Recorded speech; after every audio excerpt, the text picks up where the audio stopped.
Este es un mensaje más de Iglesia Logos. Síguenos en Facebook, YouTube e Instagram como iglesia.logos o visítanos en nuestros servicios domingos 11:30 de la mañana y miércoles 7:30 de la tarde.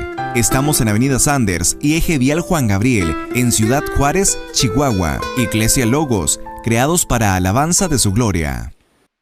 En ningún otro hay salvación. Dicen los versos 1 al 4, hablando ellos al pueblo, vinieron sobre ellos los sacerdotes con el jefe de la guardia del templo y los saduceos, resentidos de que enseñaran al pueblo y anunciaran en Jesús la resurrección de entre los muertos. Y les echaron mano y los pusieron en la cárcel hasta el día siguiente porque era ya tarde. Pero muchos de los que habían oído la palabra creyeron, y el número de los varones era como 5,000. Vemos en estos primeros versículos que toda la fuerza policial del templo, el jefe junto con los sacerdotes y los saduceos, vinieron juntos para arrestar a Pedro y a Juan. Dice la palabra que vinieron sobre ellos. La palabra griega original es apestesao autois. Apestesan autois. Indica que agarraron a Pedro y a Juan de repente. Es como decir, ya basta. Los agarraron y, como decimos aquí en México, les dieron levantón. Los agarraron y se los llevaron a la cárcel. Resentidos, claro que estaban los saduceos resentidos. ¿Por qué? Porque los saduceos no creen en la resurrección de los muertos. Pedro y Juan enseñaron al pueblo y anunciaron en Jesús la resurrección de entre los muertos, algo que ellos no creían, por eso dice que estaban resentidos. Ese fue el pretexto para poder arrestarlos. Que Pedro y Juan decían, Jesús fue resucitado entre los muertos y que sanó a un hombre que había estado cojo toda su vida. O sea, aparte de no creer, estos vienen y les anuncian que fue Cristo quien sanó a este hombre. ¿Cómo fue esto posible? Luego agregó Lucas en su narrativa, los pusieron en la cárcel hasta el día siguiente. Obviamente que la misma narrativa nos dice que porque ya era tarde. Los metieron en la cárcel, obviamente no los podían sacar, sino hasta el día siguiente. Normalmente esto sería una experiencia intimidante para Pedro y para Juan. De repente arrestados por oficiales y religiosos resentidos que los tratan, que prácticamente los trataron de una manera muy brutal. Yo me imagino que los han de haber golpeado bruscamente, les echaron mano, dice, y los amenazaron. Vaya qué oficiales. No eran cualquier tipo de oficiales, no eran cualquier tipo de personas. Eran los sacerdotes, era el jefe del templo, eran los saduceos, eran escribas. Se sentían con mucha autoridad porque los romanos habían delegado toda la responsabilidad del templo en ellos, de la seguridad del templo. Eso fue lo mismo que le hicieron a nuestro Señor Jesús. Así lo hicieron. Por ejemplo, en Lucas 22, 52 al 54, escribe el mismo Lucas, ¿verdad?, en su evangelio, 22, 52 al 54, y dice, y Jesús dijo a los principales sacerdotes, ¿a quiénes? A los principales sacerdotes, a los jefes de la guardia del templo, si te fijas son los mismos, y a los ancianos, exactamente los mismos, que habían venido contra él, como contra un ladrón, les dice Cristo, han salido con espadas y palos, habiendo estado con ustedes cada día en el templo, no extendieron las manos contra mí, mas esta es su hora, y es la potestad de las tinieblas. Y prendiéndole, seguían con sus mismas estrategias, fíjense, prendiéndole a quien, a Jesús, le llevaron y le condujeron a la casa del sumo sacerdote. Ahorita nos vamos a dar cuenta que va a aparecer no nomás el sumo sacerdote, sino toda la familia de los sumos sacerdotes, ¿verdad? Dice, y Pedro le seguía de lejos. Y así hicieron a Pedro y a Juan. Los metieron a la cárcel porque tenían la intención de intimidarlos. Qué increíble, Hechos 4:17, lo podemos leer ahí mismo si están en Hechos 4. Sin embargo, para que no se divulgue más entre el pueblo, amenacemos, le decían ellos, para que no hablen de aquí en adelante a hombre alguno en este nombre. ¿En cuál nombre? En el nombre de Jesús. Amenacémosle.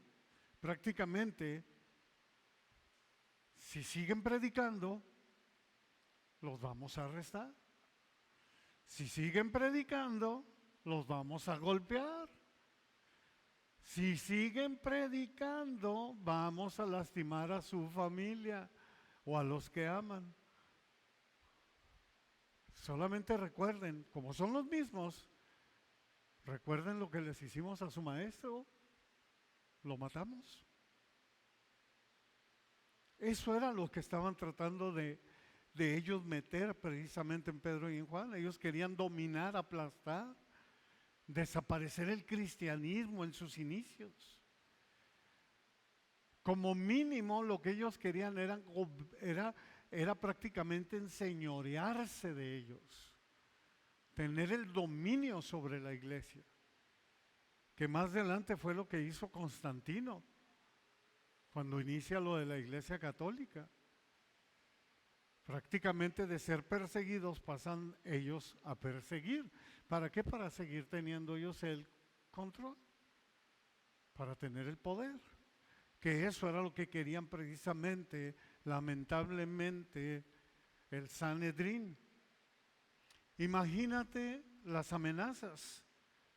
¿De quiénes? Sacerdotes y saduceos, gobernantes, ancianos, escribas, el jefe del templo, o sea, el jefe de la guardia del templo, la familia del sumo sacerdote junto con él, con Anás.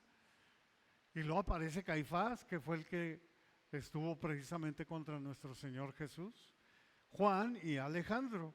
Así que la intimidación era prácticamente a Pedro y a Juan, y nosotros tenemos el poder, nosotros tenemos el control.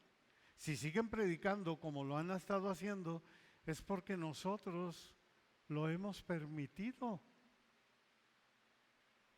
Y cuando querramos, podemos arrestarlos y echarlos en la cárcel. Pero veamos lo que sucedió. Dice que el número de los varones era como de 5,000. A pesar de la oposición en contra del Evangelio, el número de los cristianos seguía aumentando. Creció a 5,000 de 3,000 que eran en el capítulo 2:41, que dice, así que los que recibieron su palabra fueron bautizados y se añadieron aquel día como 3,000 personas. De los 120 que iniciaron en el aposento alto, viene Pentecostés y crece a 3,000 y ahora se va a 5,000. La oposición no estorbó a la iglesia en lo más mínimo. Aquí en Hechos 4:4 vemos que las muestras de poder, las amenazas, la intimidación fueron ineficaces. No sirvió de nada porque más personas comenzaron a seguir a Jesús, no menos. ¡Qué increíble! Me di a la tarea de ver, y ahorita vamos a ver una de las estadísticas. Esto nos enseña que en el mundo occidental, o sea, en el que vivimos nosotros, las iglesias, los cristianos, rara vez se enfrentan persecución. Y la iglesia parece estancada. Inclusive en algunos lugares se cree que ha disminuido el número de fieles. Pero Satanás ha atacado las iglesias de Occidente, las de nosotros, las ha atestado de mundanidad, de orgullo, de egoísmo, de liberalidad. Los ha embabucado con el estatus social y con la ignorancia de la palabra de Dios. Muchas veces la iglesia sabe de todo menos de la palabra de Dios, tratando que la iglesia encaje en el mundo, cuando la palabra de Dios es muy clara y nos dice en 1 Juan 2:15 al 17, no amen al mundo, ni las cosas que están en el mundo. Si alguno ama al mundo, el amor del Padre no está en él.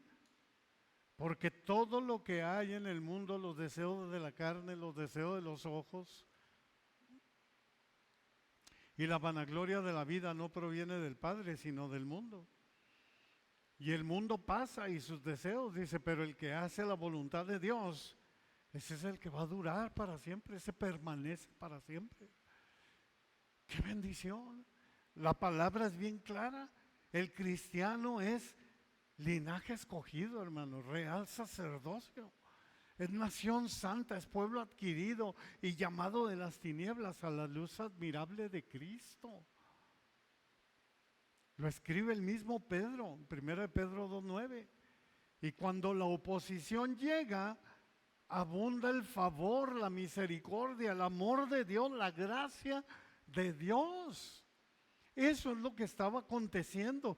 Por eso en Romanos 5:20 leemos que escribe el apóstol Pablo, pero la ley se introdujo para que el pecado abundara, mas cuando el pecado abundó, sobreabundó la gracia. Es por eso que ante la intimidación y las amenazas, más personas comenzaron a seguir a Jesús. ¡Qué increíble! Donde el pecado se multiplica o adquiere mayor magnitud, el favor inmerecido y el perdón de Dios, que conocemos nosotros como la gracia, ese amor inmerecido, se desbordan de manera abundante. Por ejemplo, en el original griego, la palabra que se está usando ahí de sobreabundó es hiperperiseuesen. Transmite la idea de un desbordamiento masivo. Es así como las cataratas del Niágara, o como una gran cascada, o como un río que se lleva todo a su paso. Esto quiere decir, demuestra que no existe una falta, error, pecado tan grave y tan grande que el sacrificio de Jesucristo en la cruz no pueda perdonar, redimir, arrasar, borrar.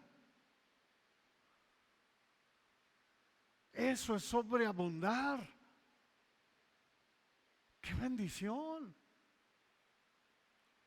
Por eso les decía hace rato de esa canción, cuando pienso en las palabras tú por mí,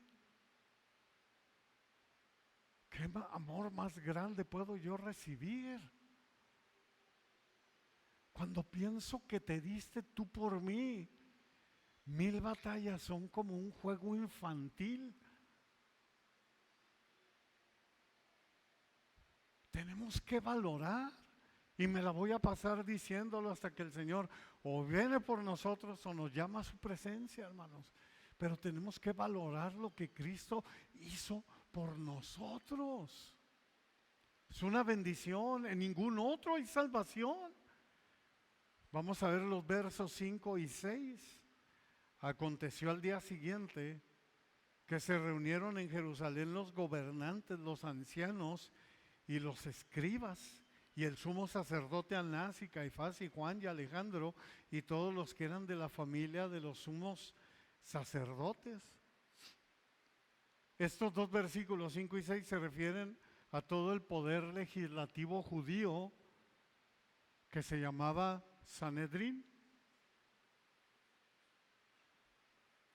Por eso vemos que esta fue una escena de poder e intimidación. La gente les tenía miedo, hermanos. Este mismo grupo de líderes había condenado a Jesús a la muerte.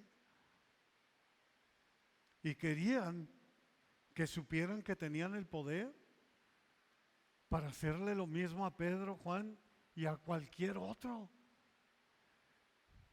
Tan es así.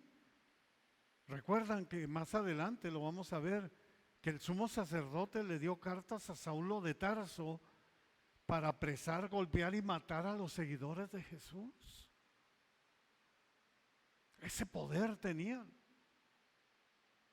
Y hubo una persecución enorme, enorme, a tal grado que Ananías, cuando el mismo Dios le está hablando y le dice, ve porque Saulo de Tarso acaba de recibirme y yo lo he escogido para... Todavía duda Ananías y le dice, es que yo sé lo que este hombre hace. Y tiene permiso de los sacerdotes, o sea, por eso les temían. Verso 7. La persecución obviamente era muy en serio. Y poniéndoles en medio, les preguntaron, ¿con qué potestad o en qué nombre han hecho ustedes esto? Están buscando cualquier pretexto. Las preguntas detrás de con qué potestad y en qué nombre es lo mismo. Ellos ya sabían, en su manera de pensar, la potestad moraba en el nombre de Jesús, porque el nombre representaba el carácter de la persona. Estos eran los supuestos guardianes de la ley judía o de la fe judía inclusive. Naturalmente estaban preocupados por el nombre de Jesús, porque lo habían mandado matar y les había salido mal. Nunca se imaginaron que resucitó y en lugar de arrepentirse, doblar rodilla y decir, Padre, perdónanos porque matamos al ungido, o sea, al Mesías, trataban de justificar lo que ellos habían hecho, su fechoría. Y este nombre se estaba divulgando, se estaba propagando. Ellos mataron a Jesús, pero la semilla se sembró y se multiplicó y creció hasta ahora. Y nadie la puede parar y no la van a parar. Jamás. Por muy machín que sea el gobernador que se le va, ni el mismo anticristo lo va a poder parar. Así de simple y de sencillo. Mismo Jesús se los dijo en Juan 12:24, de cierto les digo, que si el grano de trigo no cae en la tierra y muere, queda solo, no pasa nada. Dice, pero si muere, lleva mucho fruto. Y así pasó. Los gobernantes, ancianos, sacerdotes estaban altercando con Dios, como se los había dicho, inclusive más adelante lo vamos a ver en Hechos 5, 34 al 39, el mismo doctor en la ley, maestro de ellos, Gamaliel, que fue maestro del apóstol Pablo también, se los había dicho, mucho cuidado porque pueden estar peleando contra Dios. No me cabe la menor duda de que todos estos que ha mencionado la palabra lo hicieron una y lo hicieron otra y otra vez estaban endemoniados y no podían ver. Increíble, esto estaba escrito, estaba inclusive profetizado. Por ejemplo, 950 años antes de Cristo, Salomón profetizó en el Salmo 72, versos 16 y 17. Será echado un puñado de grano en la tierra, en las cumbres de los montes. Su fruto hará ruido como el Líbano. ¿Te fijas? Cayó en tierra y se iba a multiplicar, obvio. Y los de la ciudad florecerán como la hierba de la tierra. Será su nombre para siempre. Se perpetuará su nombre mientras dure el sol. Benditas serán en él todas las naciones. Lo llamarán bienaventurado. Estaba escrito. Así fue y así es. Hoy en la actualidad, hermanos, hoy en la pura actualidad, hoy únicamente los cristianos evangélicos, que son los que para mí pueden contar, son 660 millones en todo el mundo. Ahora, si ya quieres meter a todas las denominaciones, testigos de Jehová, mormones, católicos, que también se dicen cristianos, ya estás hablando de más de 120 mil. Es increíble, o sea, es increíble. Es algo tremendo. En ninguno a otro hay salvación. 660 millones de cristianos evangélicos en el mundo. Y recuerdan lo que te dije. Si tú te vas a la estadística, búscalo en Google. Ahí te lo van a decir. En donde hay más cristianos evangélicos, ¿dónde crees que es? Yo pensaba que era aquí en Latinoamérica. Son los países de Asia, siendo la principal China. En China es donde más brothers hay. Donde abunda el pecado, sobreabunda la gracia. ¿Será que necesitamos un poquito de persecución? A ver si así nos ponemos las pilas. Que vengan y nos cierren las iglesias y que nos anden nomás observando a ver si nos reunimos en las casas y si no nos meten a la cárcel. Es donde más cristianos evangélicos hay. Y luego vienen las de Oriente. Yo me quedé sorprendido. ¿Quién está orando por quién? Con razón ellos decían, ustedes oran por nosotros, pero en realidad nosotros estamos orando por ustedes porque están muy cómodos. Y donde menos se está reproduciendo el cristianismo es en Latinoamérica. Y donde fue la sucursal más fuerte, que fue los Estados Unidos, ahorita es una cloaca, hermanos. Está podrida la nación. Está igual que Europa, está perdiendo cristianismo. Fíjense nomás. Es increíble. Dice el verso 8. Entonces Pedro, lleno del Espíritu Santo, les dijo, gobernantes del pueblo y ancianos de Israel. Vemos en esta imagen a Pedro tomar la autoridad, esa autoridad que nos da el Señor a través del Espíritu Santo. Pedro, lleno del Espíritu Santo, se dirige, como dice el versículo, a los gobernantes del pueblo y ancianos de Israel, o sea, al Sanedrín, y les dice en los versos 9 y 10, puesto que hoy se nos interroga acerca del beneficio hecho a un hombre enfermo, de qué manera éste ha sido sanado, sea notorio a todos ustedes y a todo el pueblo de Israel, que en el nombre de Jesucristo de Nazaret, a quien ustedes crucificaron y a quien Dios resucitó de los muertos, por él este hombre está en su presencia sano. Hoy se nos interroga, dice Pedro, acerca del beneficio hecho a un hombre enfermo. El tono de la respuesta de Pedro nos deja ver que no estaba intimidado. Es un hombre lleno del Espíritu Santo, esa fuerza que te da el Espíritu Santo. Beneficio. La lógica de Pedro fue penetrante. ¿Por qué se nos juzga en beneficio de un hombre? O sea, ¿en serio? ¿Nos están juzgando por haberle hecho un bien a un hombre? Y luego Pedro, lleno del Espíritu Santo, les echa en cara lo que hicieron en el nombre de Jesucristo de Nazaret, a quien ustedes crucificaron.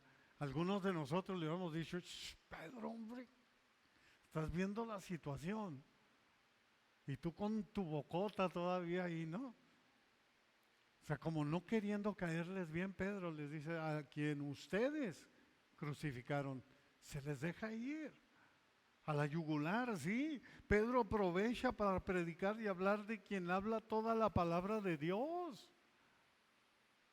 Eso debemos de hacer, hermanos. No nos debe de temblar ante nadie. No debemos de quedar bien ante nadie, únicamente ante Dios.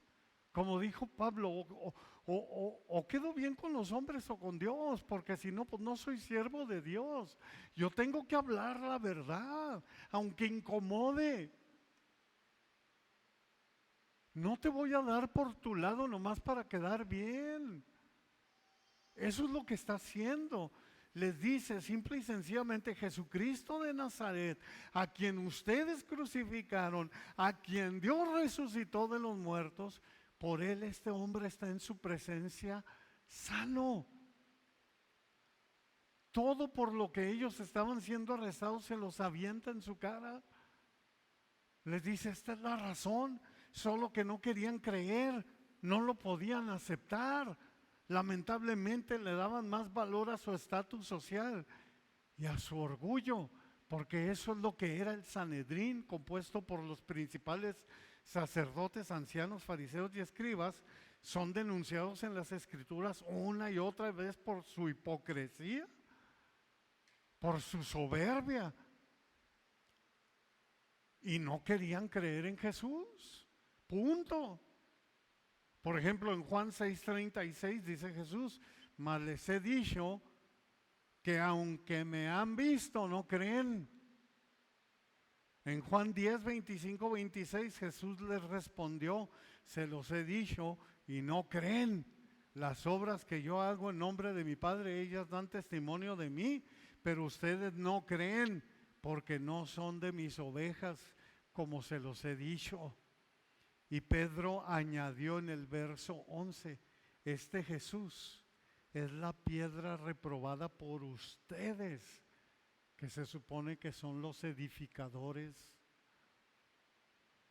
que se supone que son los que saben, los que deben de edificar, la cual ha venido a ser cabeza del ángulo. Pedro está citando el Salmo 118. Nadie conoce con exactitud quién fue el que lo escribió, el Salmo 118. Sin embargo, por su contexto histórico y expresiones de victoria militar, la mayoría de los eruditos y comentaristas bíblicos atribuyen el Salmo a David. Y dice el Salmo 118:22: la piedra que desecharon los edificadores ha venido a ser cabeza del ángulo. La cita fue apropiada precisamente al momento. Jesús fue rechazado por los hombres, por los edificadores, por aquellos líderes, por el mismo Sanedrín. Qué triste, que son los que se suponía que conocían las Escrituras. Lucas 16:14 dice Jesús: y oían también todas estas cosas los fariseos, que eran ávaros, y se burlaban de él.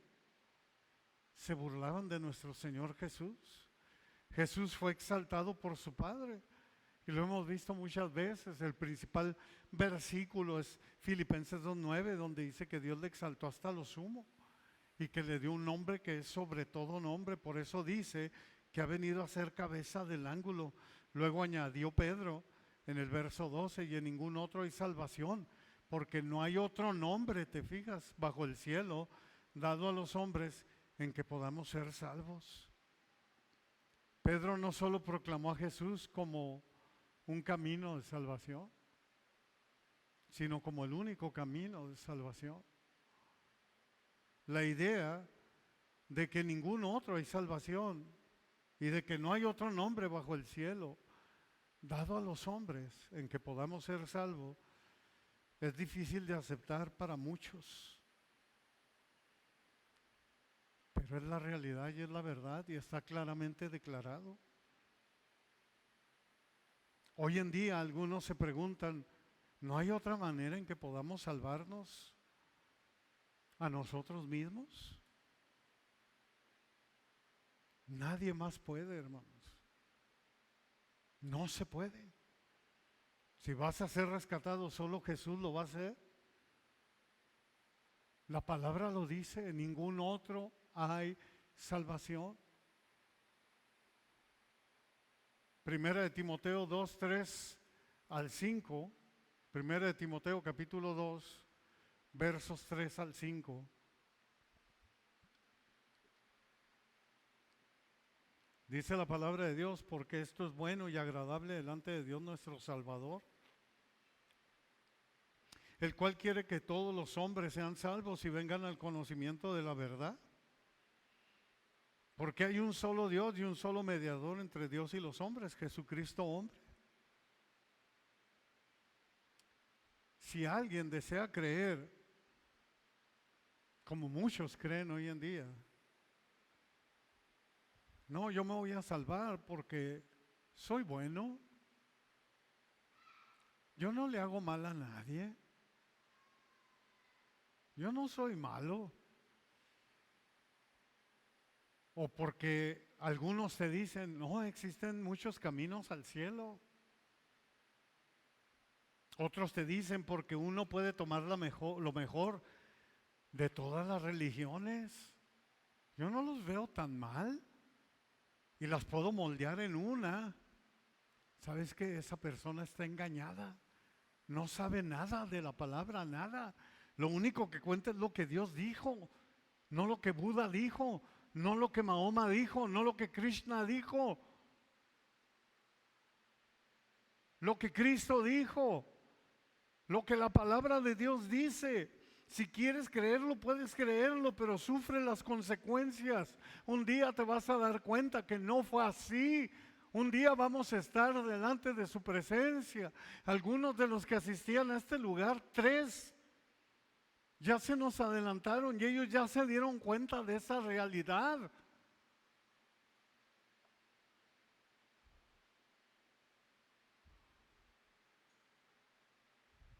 Solo puedes creer lo que quieras, solo no digas, la Biblia lo dice porque no lo dice. Lo que sí dice la palabra de Dios es que por cuanto todos pecaron, están destituidos de la gloria de Dios. Significa que toda la humanidad ha fallado y está separada de la perfección de Dios. Y por muy bueno que seas, no llenas la expectativa de Dios jamás. Todo lo bueno que tú puedas hacer, dice la palabra de Dios, que es como trapo de inmundicia, es como una toalla sanitaria delante de Dios. Romanos 3, 10, 12, como está escrito, no hay justo ni aún uno. No hay quien entienda, no hay quien busque a Dios. Todos se desviaron, a una se hicieron inútiles. No hay quien haga lo bueno, no hay ni siquiera uno. Por eso a veces los domingos batallamos para venir a la iglesia. Y si es posible, no queremos que haya iglesia. Hoy ya no está con nosotros una persona que me decía, todos los domingos a veces hablaba a la casa. ¿Sí va a haber reunión hoy? Claro que va a haber reunión. Claro que va a haber reunión. ¿Por qué? Porque si es posible, déjalo pasar. Me quedo en mi casa. No hay quien busque a Dios. No hay ni siquiera uno. Necesitamos a Jesús, el autor y consumador de nuestra fe, hermanos, solo a través de Cristo. Cristo dijo, yo soy la puerta, el que por mí entra será salvo. La palabra de Dios es la palabra, hermanos. Imagínate nomás, es más, ahorita les leo algo que apunté, nomás para que te des una idea. Jesús dijo, yo soy el camino, la verdad y la vida. Nadie va al Padre sino por mí. En ningún otro hay salvación. En ninguno. Únicamente a través de Cristo.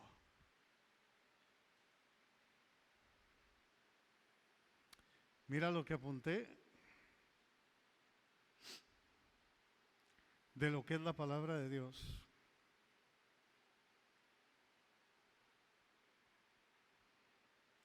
Nomás para que nos demos una idea, hermanos. Número 1, es un solo autor.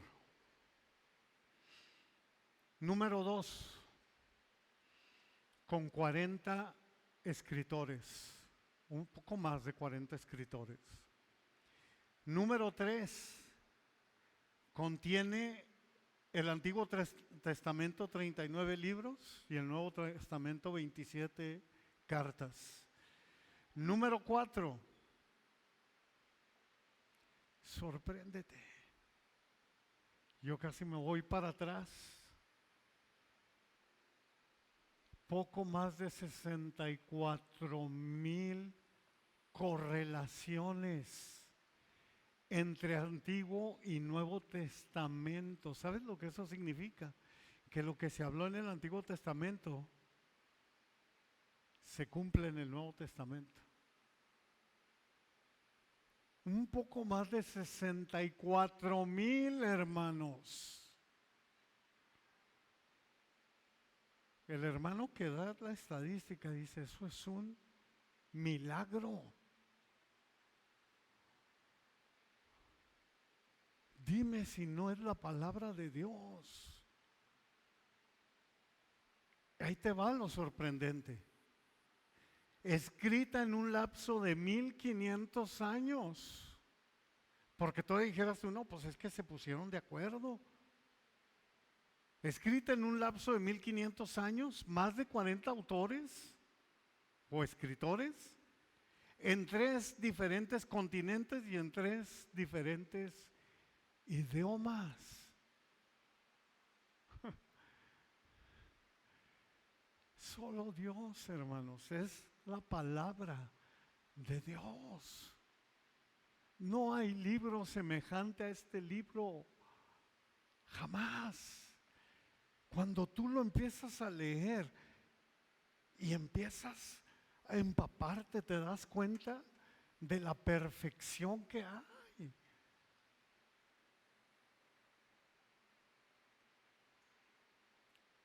Un solo autor,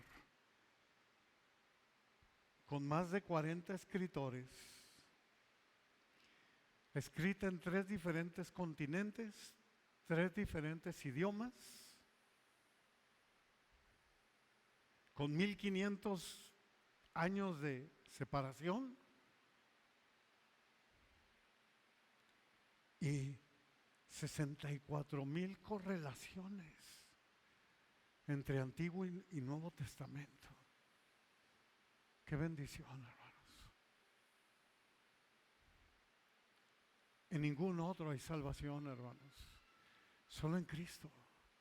Compartamos como Pedro y como Juan y como tantos a través de los siglos. Compartamos de su amor por siempre. ¿De quién es Jesús? A esos seres que amamos y que queremos que se salven, porque un día todos nosotros nos vamos a dar cuenta y vamos a decir, era verdad. Por eso Jesús es el único que declaró, nadie lo ha declarado. Yo soy el camino, yo soy la verdad, yo soy la vida. Y nadie va al Padre, o sea, nadie va a la eternidad si no es a través de mí.